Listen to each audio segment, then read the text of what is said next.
Yeah, this is Vortex here. Welcome to my review of the KZ ZST X. So this is their new, their new variant. It uses a different dynamic driver, which they class as an upgrade, which you'll see on the box. It says it's a dual magnet driver, and apart from that, it's the same armature they've used in a bunch of them, which is the 30095 or 395.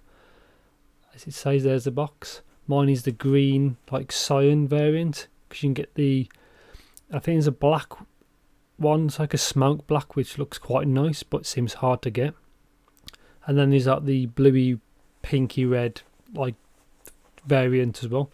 But yeah, these are easy to power. 0.75 pin type, 12 ohm impedance, and sensitivity of 107 decibels.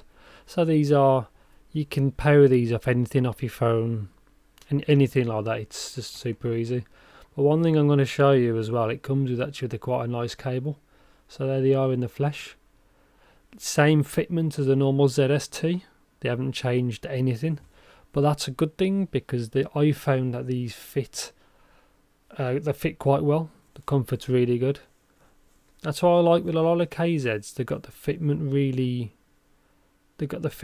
good, apart from the ZST X. But for me it's fine, but to a lot of people it's not. But these things fit really well. Comes with Starline tips only, because some of the more expensive ones have the other tip, which is like just like a normal silicon tip, but very straightforward. They come with, in there's some tips, and in there is the new type of cable, which I'll show you in a bit. I'm quite glad they've made a step into a silver cable, which you'll see in a bit. And as usual, it comes with the documentation. Yeah, like I said before, don't use headphones while driving, and the warranty card. And obviously that must have been when it was made, which was 21st of July. So actually less than a month since me receiving it from Amazon, and then the video.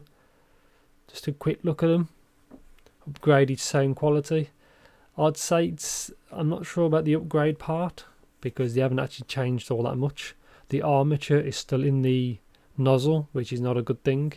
I'd love to see them pull them further into the shell, like the CA16 is, but that's a completely different price point.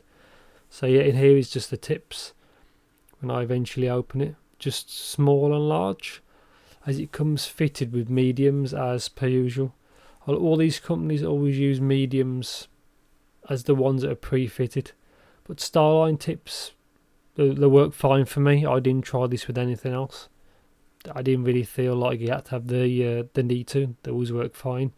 Now this is the supplied cable, which is really good. Really, it's hard to fault for something that's this cheap and it comes with a good cable.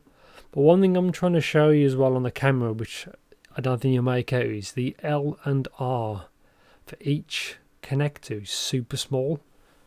But they are on there, but you need to see them in some good light. But right angle connector, which is good. The Y split is fine. And natural ear guides don't have any metal in there. It's just like the pre-formed one. But these are, it's a good cable really. I can't really fault it.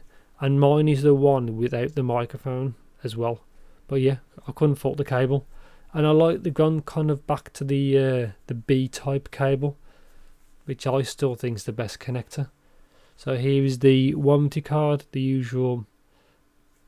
You've seen this a million times, but at least they give you it.